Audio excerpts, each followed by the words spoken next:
We all know about Jesus' teaching about turning the other cheek. Do not resist an evil person, he said. It's common knowledge that this teaching pertains to insult and offense. An attitude and a stance against reckless revenge. And that it does not refer to things like self-defense, a police force, a military, or violence done to a person or one's family. The question is, though, and I was asked this, when is fighting back allowed? Not only that, but when does fighting back actually become righteous? So let me roll through a few thoughts.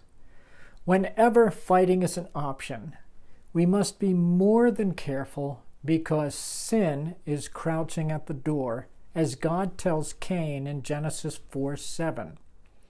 Just as in Ephesians, where Paul warns us how difficult it is to be angry and not sin, it's true that it's even more difficult to enter a fight and not sin. You walk a knife edge of seeking truth and justice while keeping pride and judging and bad motives and vengeance out of the mix. So let's look at some of the biblical examples. Abraham in Genesis 14 took up arms to rescue his nephew Lot. Simeon and Levi killed their sister's rapist in Genesis 34, though the text indicates they went too far. There are numerous battles the Israelites fought in their conquest of the land.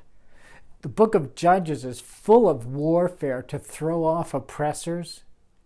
Nehemiah 4 shows the people taking up arms in self-defense. In Esther 9:5, the Jews defended themselves. Now in the New Testament, we have no particular example of a Christian rising up to fight anything.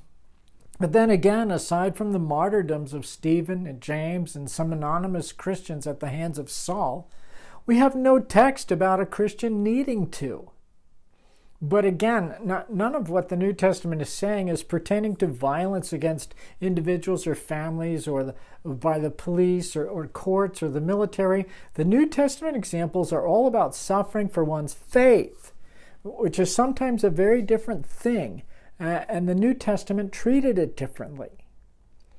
So here are some principles from the Bible that stand out to me in answer to the question, when does fighting back actually become righteous? First of all, pursue a nonviolent action when that is possible. If the situation can be resolved with nonviolence, then by all means avoid violence. Number 2, it's okay to rise up to protect one's family, community, or country from assault. In response to a group of armed marauders or even an army coming against a community, we see in the Bible people rising up to protect the community, whether that's a family or their city or a country. Number 3, it's okay in self-defense. We see several examples in the Bible of it being okay to defend yourself. Number 4, to throw off an oppressive government. We see this mostly in the book of Judges, where rising up is not only done, but it is also considered righteous. Number 5, destruction of evil. Sometimes the only way to truly fight the evil of the world is to actually fight. Number 6, when fighting or fighting back comports with God's program of justice in the world.